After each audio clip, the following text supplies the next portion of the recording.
Assalamualaikum warahmatullahi wabarakatuh. Nama saya Nur Hidayah Auni binti Nur Afendi. Nombor matrik I20305020. Hari ini saya akan membentangkan tajuk Parlimen Dandun bersama sahabat saya. Untuk pengenalan, Malaysia ni mengamalkan sistem demokrasi berparlimen di bawah pentadbiran Raja Berperlembagaan dengan Seri Paduka Baginda yang di-Pertua Agong sebagai Ketua Negara. Perlembagaan negara telah digubal dengan mengadakan syarat-syarat untuk pengalaman sistem ini. Salah satu syarat sistem demokrasi berparlimen adalah pembahagian kuasa kepada 3 bahagian dalam pemerintahan, iaitu perundangan, kehakiman dan pentadbiran ataupun eksekutif. Malaysia juga merupakan sebuah negara yang mengamalkan sistem demokrasi berasaskan kepada sistem persekutuan. Sehubungan dengan itu, ia bermakna negeri-negeri di bawah Malaysia seperti Perlis, Kedah, Pulau Pinang, Perak, Selangor, Negeri Sembilan, Melaka, Johor, Parang dan lain-lain telah bersetuju dengan konsep penubuhan negara Malaysia. Jadi, setiap negeri yang terbabit telah menyerahkan sebahagian kuasa masing-masing seperti kewangan, pertahanan, pelajaran, luar negara dan lain-lain lagi, seperti mana yang telah tercatat di dalam Perlembagaan Malaysia yang ditadbir oleh Kerajaan Pusat. Jadi ada perkara-perkara yang dijadikan kuasa di bawah negeri dan dia akan ditadbirkan oleh undang-undang negeri. Untuk definisi parlimen, parlimen ni adalah berfungsi sebagai badan perundangan bagi kerajaan persekutuan dan ia membuat undang-undang yang boleh dikuatkuasakan di seluruh negara. Parlimen juga berfungsi untuk meluluskan undang-undang persekutuan, membuat pindaan kepada undang-undang persekutuan, memeriksa dasar-dasar kerajaan, meluluskan perbelanjaan kerajaan dan meluluskan hasil-hasil cukai yang baru. Untuk keistimewaan parlimen, antaranya adalah prosiding di parlimen tidak boleh dipersoalkan, prosiding di parlimen tidak boleh didakwa. Parlimen juga berkuasa untuk membuat peraturan dewan dan juga berkuasa untuk menghukum ahli dewan yang melanggar peraturan. Di sini bermaksud ahli parlimen yang bersidang di dalam parlimen tidak boleh didakwa atas apa-apa ucapan yang diucapkan, namun adanya akta yang menyekat ahli parlimen yang menyentuh isu-isu sensitif di dalam parlimen. Bismillahirrahmanirrahim. Nama Nurul Hazika binti Muhammad Bazihar, bernama matrik I20204933. InsyaAllah kita akan pergi kepada seterusnya, iaitu Parlimen Malaysia terdiri daripada 3 komponen. Yang pertama, yang di-Pertua Agong, iaitu YDPA. Yang kedua, Dewan Negara. Dan yang ketiga, Dewan Rakyat. Maksud dan fungsi yang di-Pertua Agong. Yang di-Pertua Agong adalah merupakan komponen paling utama dalam Parlimen Malaysia. Baginda tidak menghadiri diri dalam persidangan parlimen. Yang di-Pertua Agong hanya bertitah di pembukaan rasmi penggal parlimen. Baginda memiliki kuasa memanggil, membatal dan membubarkan parlimen. Dalam melaksanakan kuasa-kuasa ini, baginda mendapat nasihat daripada jemaah menteri. Mengikut perkara 55 Perlembagaan Persekutuan, hanya Seri Paduka Baginda yang di-Pertua Agong sahaja yang boleh memanggil parlimen untuk bersidang. Dan baginda juga mempunyai kuasa mutlak untuk menghentikan ataupun membubarkan parlimen. Seterusnya ialah maksud dan fungsi Dewan Negara. Maksud Dewan Negara ialah senat bagi Persekutuan Malaysia dan ia bertindak sebagai Dewan Perwakilan Rakyat yang tertinggi di Malaysia, yang paling tinggilah dekat Malaysia. Dan seramai 70 ahli Dewan Negara yang bergelar senator, di mana hanya 26 daripada 70 dipilih oleh pengundian dan selebihnya adalah 44 dilantik oleh Yang di-Pertua Agong. Tugas Dewan Negara ialah mengkaji semula dan meluluskan rang undang-undang yang dibawa naik oleh Dewan Rakyat. Dewan Negara juga mempunyai kuasa dan pengaruh yang lebih besar dalam soal sesuatu rang undang-undang yang bertujuan membuat pindaan kepada Perlembagaan Malaysia. Dewan Negara juga mempunyai kuasa untuk menolak ataupun nak membatalkan sebarang rang undang-undang. Dewan Negara juga dewan yang paling tertinggilah, dewan tertinggi dalam sistem pemerintahan negara dan keanggotaannya adalah seramai 69 orang.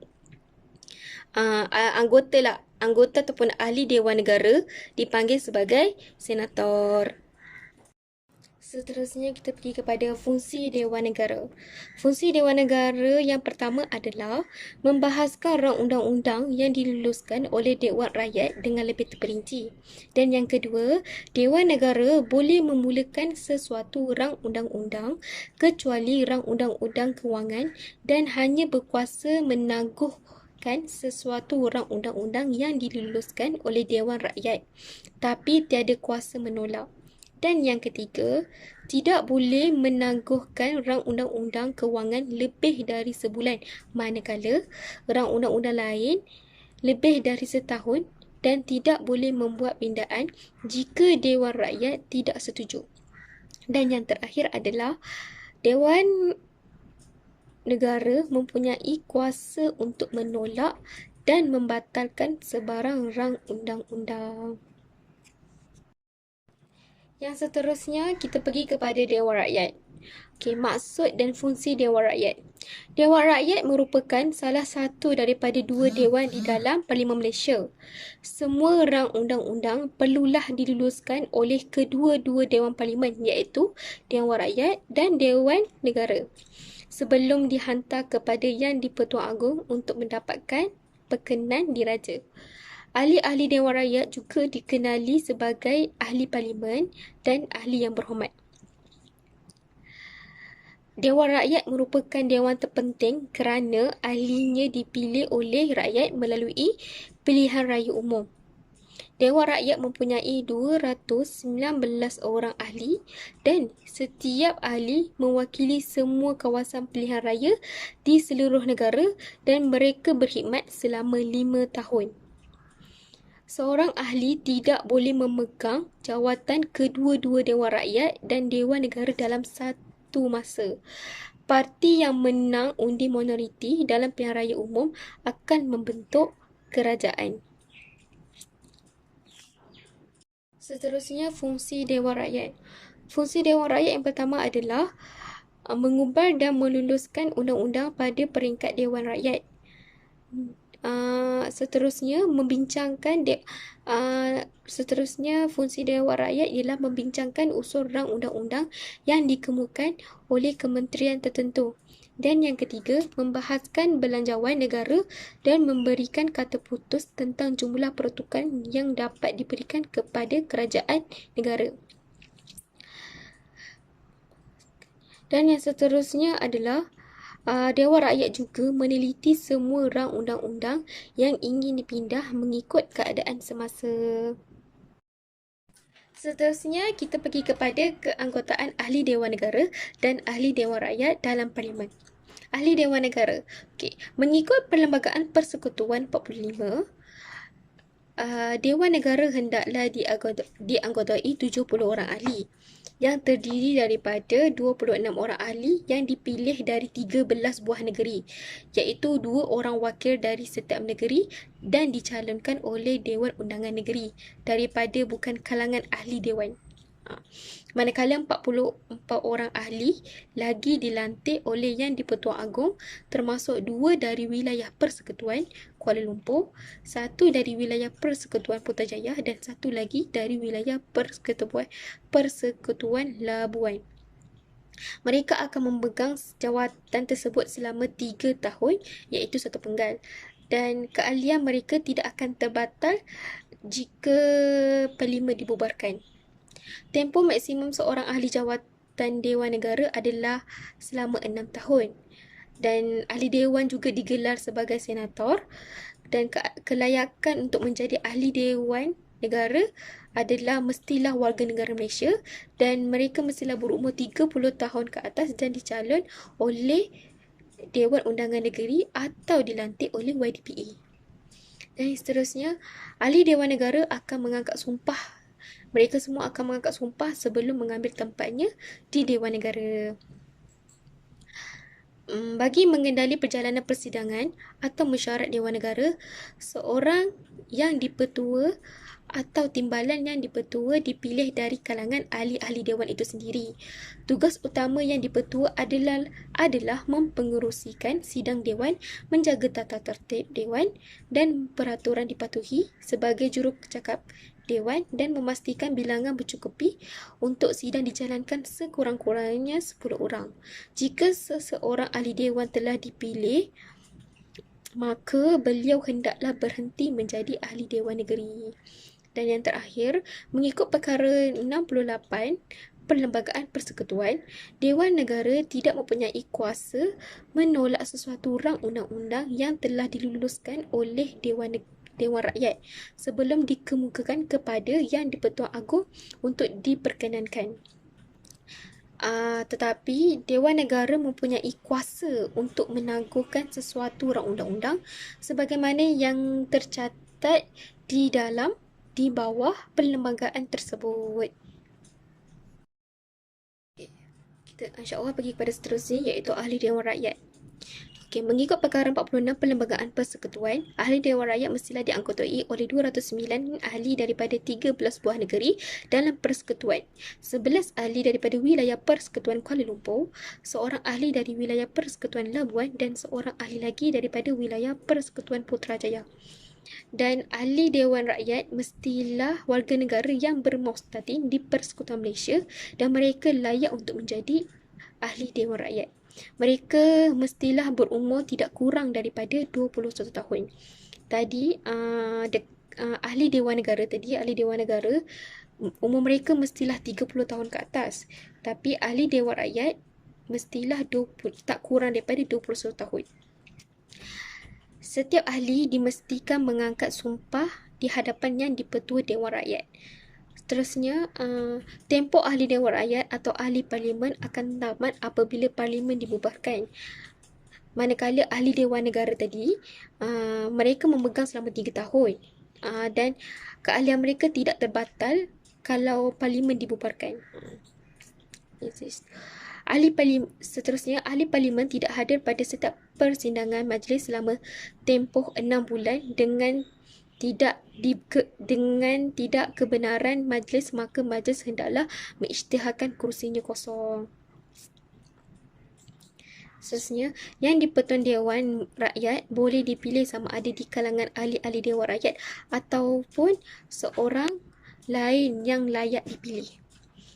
Tugas bagi Yang di-Pertua adalah mempengerusikan Dewan Rakyat, menjadi jurucakap Dewan, memastikan pertuturan dan tata tertib Dewan dipatuhi oleh ahli-ahli Dewan Rakyat, memaklumkan kepada Suruhanjaya Pilihan Raya jika mempunyai kekosongan kerusi. Seterusnya, memastikan sidang Dewan cukup untuk bersidang, iaitu sekurang-kurangnya 26 orang ahli Dewan, tidak termasuk beliau. Tidak termasuk Yang di-Pertua lah Dewan. Jika Yang di-Pertua itu dipilih daripada orang yang bukan ahli Dewan Rakyat, maka beliau dianggap sebagai ahli tambahan Dewan. Beliau tidak layak dilantik menjadi Perdana Menteri, Menteri-Menteri, Timbalan Menteri dan Setiausaha Parlimen. Beliau juga tidak boleh mengundi.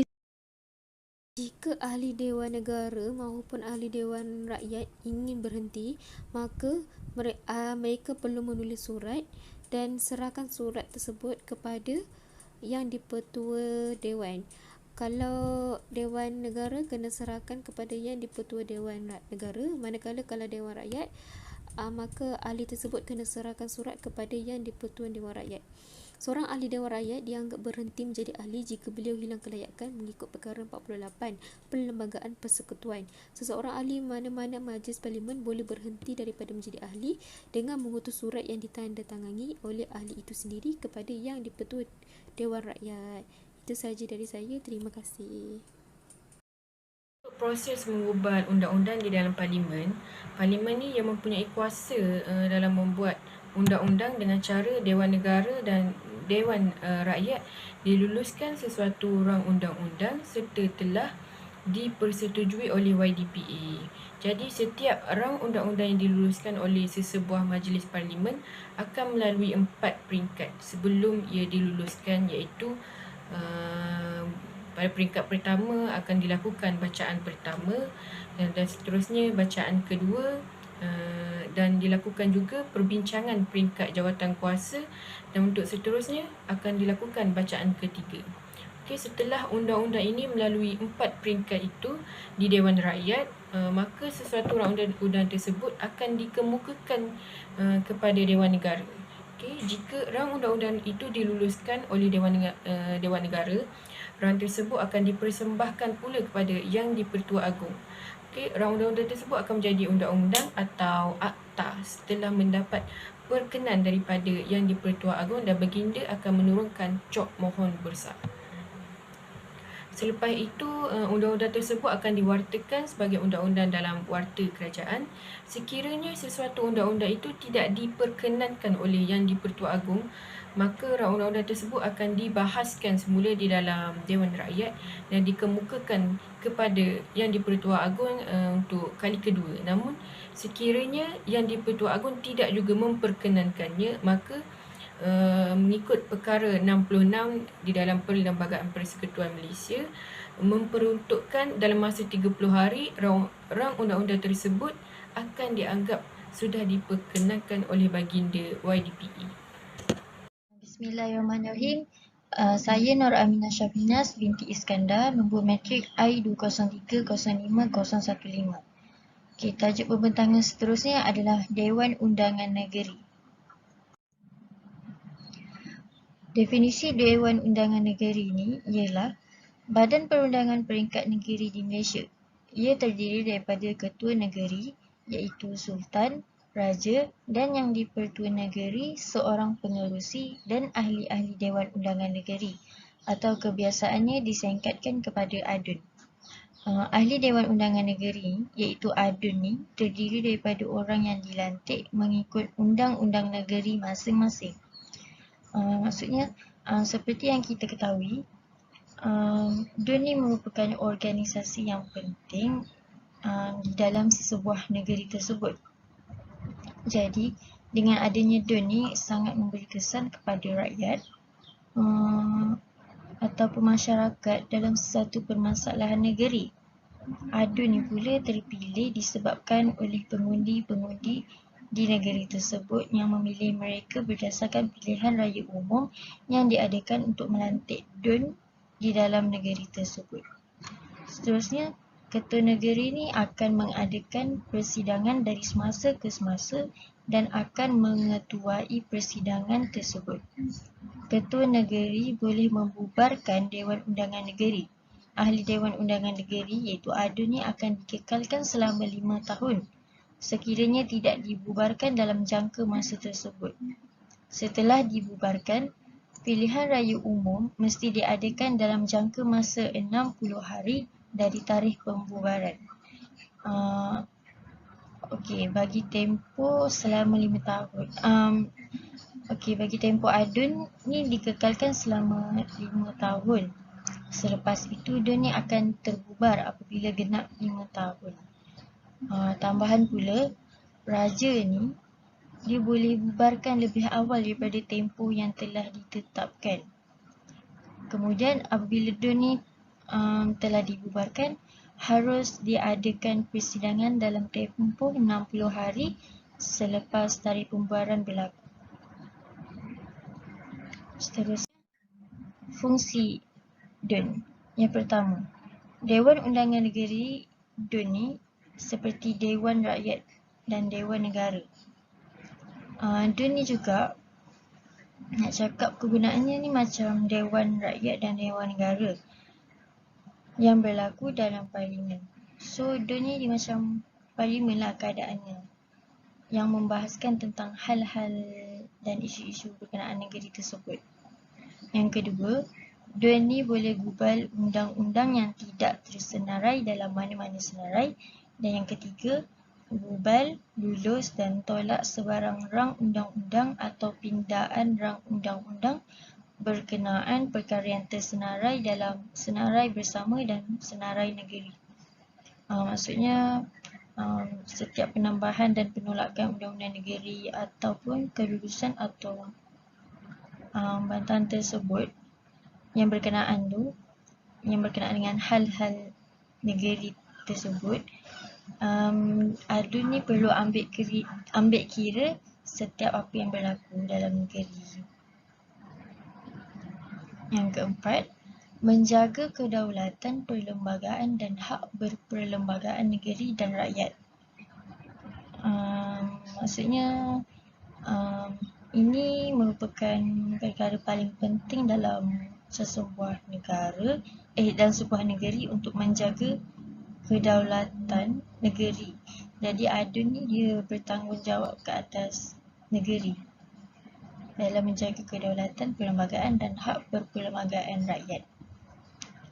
Yang kelima, tempat wakil negeri bersidang, berbincang, merancang dan berdebat tentang rancangan pelaksanaan dasar dan pembangunan negara. Jadi ini adalah kenapa DUN dan ADUN ni ditubuhkan dan terpilih dalam organisasi negeri. Jadi mereka ni DUN ni macam menjadi tempat mesyuarat lah bagi mereka dalam membahaskan hal-hal yang berkaitan. Dan yang keenam, DUN boleh gubal undang-undang yang tersenarai dalam senarai persekutuan jika diwakilkan kuasa oleh Parlimen.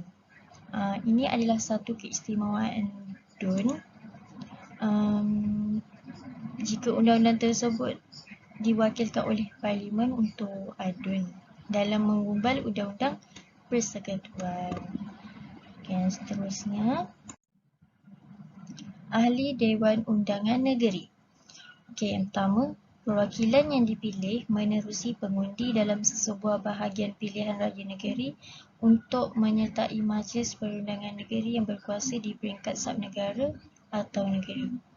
Seterusnya, ia juga dipilih berdasarkan daripada kawasan pilihan raya kerusi perseorangan semasa pilihan raya negeri menerusi sistem pemenang undi terbanyak. Yang seterusnya, ia juga dipilih berdasarkan daripada kawasan pilihan raya kerusi perseorangan semasa pilihan raya negeri menerusi sistem pemenang undi terbanyak. Kemudian, pemerintah negeri yang terdiri daripada sultan dan yang di-Pertua negeri mempunyai kuasa untuk membubarkan Dewan Undangan Negeri atas nasihat Ketua Menteri dan sebaik dibubarkan, sebuah pilihan raya negeri ni hendaklah dilaksanakan dalam tempoh 60 hari. Kebiasaannya pilihan raya negeri ni diadakan serentak dengan pilihan raya persekutuan kecuali di Sarawak dan kadang-kadang di Sabah.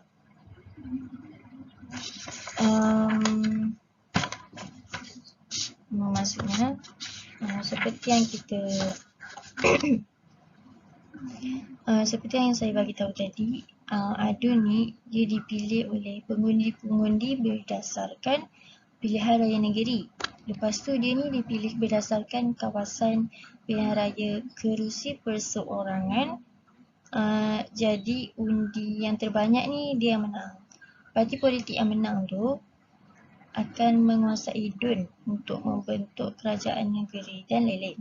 Jadi selepas tempoh dia pegang DUN tamat ataupun berlaku pembubaran, pilihan raya negeri ni mestilah dilaksanakan dalam tempoh 60 hari selepas berlaku pembubaran.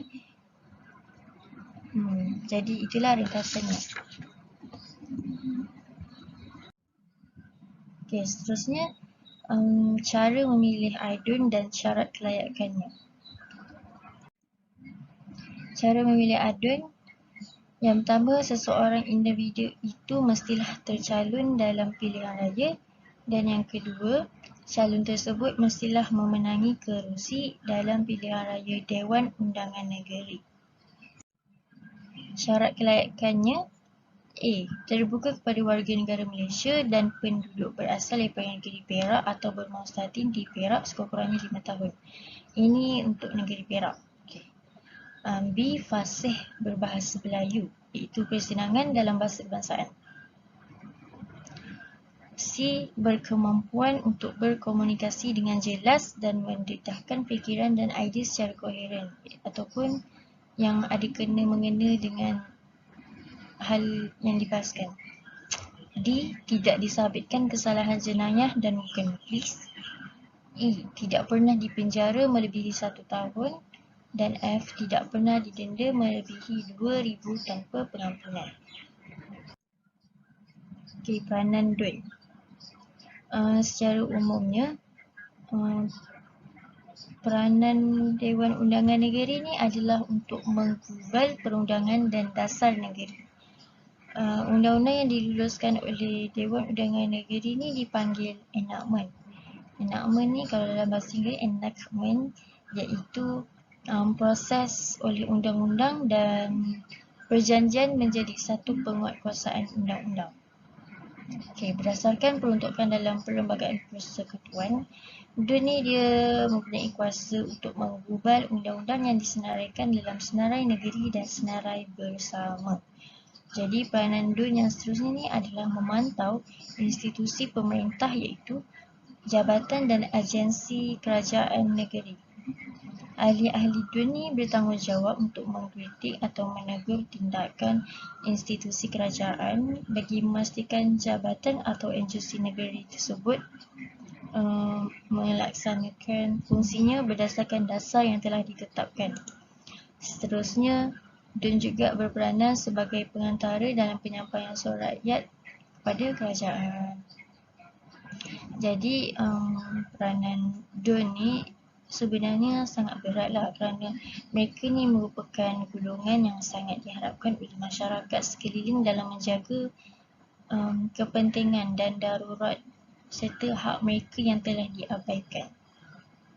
Jadi dengan adanya ADUN ni, supaya tanggungjawab mereka ni tidak mengabaikan suara rakyat iaitu masyarakat ni, serta kehendak rakyat tu dapat didengari lah serta dihajati.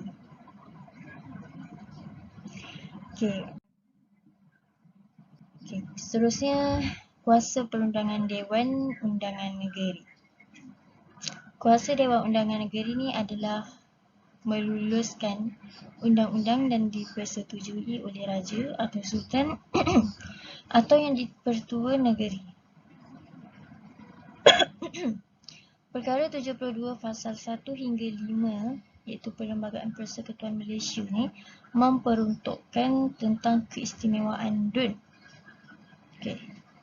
Seperti yang termaktub di dalam fasal tersebut. Yang pertama, sahnya apa-apa perjalanan dalam mana-mana DUN ni tidak boleh dipersoal dalam mana-mana mahkamah. Yang kedua, tiada seorang pun yang boleh dikenakan dakwaan dalam apa-apa jua pembicaraan dalam mana-mana mahkamah mengenai apa-apa jua yang disiarkan dengan atau di bawah kuasa mana-mana Dewan Negeri. Dan yang ketiga, tiada seseorang pun boleh dikena dakwa dalam apa-apa jua perbicaraan dalam mana-mana mahkamah mengenai apa-apa jua yang dikatakan atau apa-apa undi yang diberi olehnya apabila mengambil bahagian dalam perjalanan mana-mana DUN atau mana-mana jawatan kuasa. Maksudnya kuasa perundangan DUN ni merupakan keistimewaan lah bagi mereka semasa mereka menjadi ADUN. Jadi ketiga-tiga ini adalah kuasa perundangan yang dapat melindungi diri mereka serta pasal yang telah termaktub lah dalam yang termaktub untuk mereka. Jadi itu sahaja daripada saya. Untuk bahagian peruntukan Undang-Undang Parlimen dan DUN, terdapat pelbagai peruntukan yang diwujudkan dan diguna pakai di dalam Parlimen dan DUN. Contohnya Akta, Ordinans, Enactment, peraturan dan lain-lain. Jadi beberapa peruntukan yang dapat diuraikan di sini antaranya adalah Akta. Akta adalah undang-undang yang diperbuat oleh Parlimen Malaysia iaitu Badan Perundangan Negara di peringkat persekutuan. Undang-undang yang diluluskan oleh Parlimen dan diterima perkenan diraja dikenali sebagai Akta yang diguna pakai sehinggalah sekarang. Jadi contoh akta yang dapat dikongsi di sini adalah antaranya Akta Polis 1967. Peruntukan yang kedua adalah Ordinans.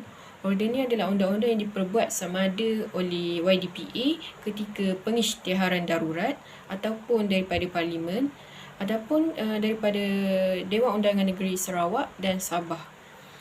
Namun Dewan Undangan Negeri penggunaan ordinal ini tidak lagi digunakan pakai oleh Dewan Undangan Negeri Sabah, kecuali Negeri Sarawak yang masih mengekalkan pemakaian ordinal bagi setiap undang-undang yang diperbuat oleh Dun Sarawak.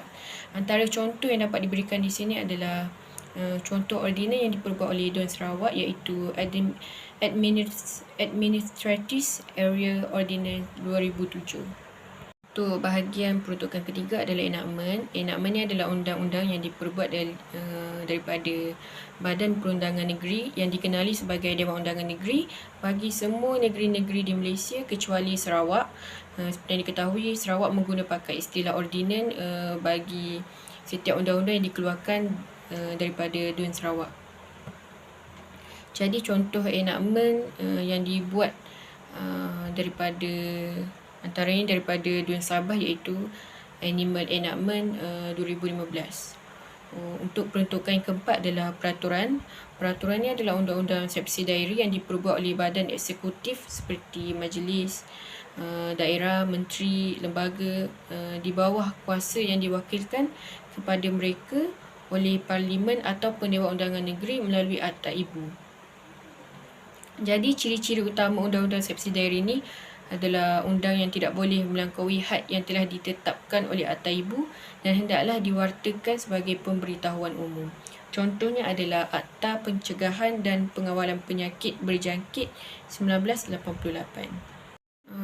Untuk bahagian kes di Parlimen, antara isu yang dibincangkan di Parlimen adalah isu berkaitan kekurangan bekalan ayam dan telur ayam di Malaysia. Isu kekurangan bekalan ayam dan telur ayam ini selalu menjadi topik hangat di dalam Parlimen. Sering saja ia dibangkitkan dan dibahaskan di dalam Parlimen, namun masih belum menunjukkan kata putus dalam menangani hal ini.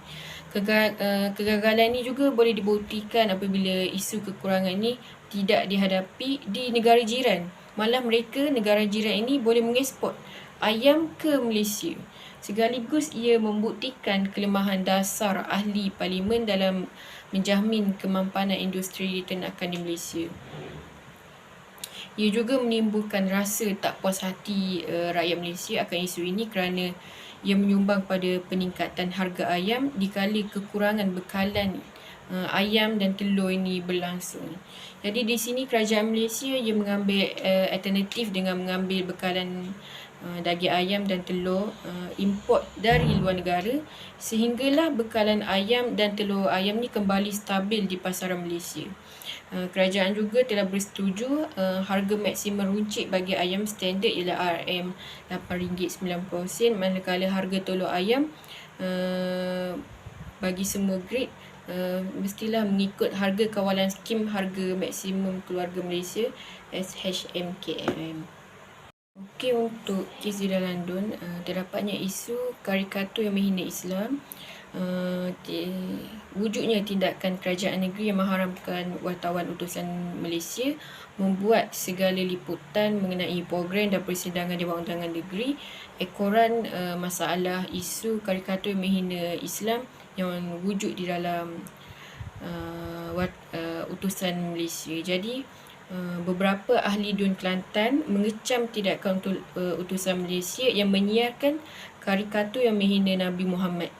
Setengah mereka juga bersuara bahawa tidak wajarlah bagi utusan Malaysia ni memperkecilkan Islam dan hukum hudud, terutamanya apabila yang berada di sebalik akhbar ataupun yang bekerja di dalam di bawah utusan Malaysia ni adalah orang yang beragama Islam. Ahli Dun Ahmad Fadil Syari daripada Dun Pasir Mas memberitahu bahawa utusan Malaysia telah diharamkan daripada membuat liputan terhadap acara-acara yang dihadiri di Menteri Besar dan Persidangan Dewan Undangan Negeri secara serta-merta. Beliau juga menambah bahawa pengharaman itu dilaksanakan sehinggalah akhbar utusan Malaysia itu meminta maaf di atas perbuatannya menyiarkan karikatur yang menghina Islam tersebut. Itu sahaja daripada kumpulan kami. Terima kasih. Assalamualaikum.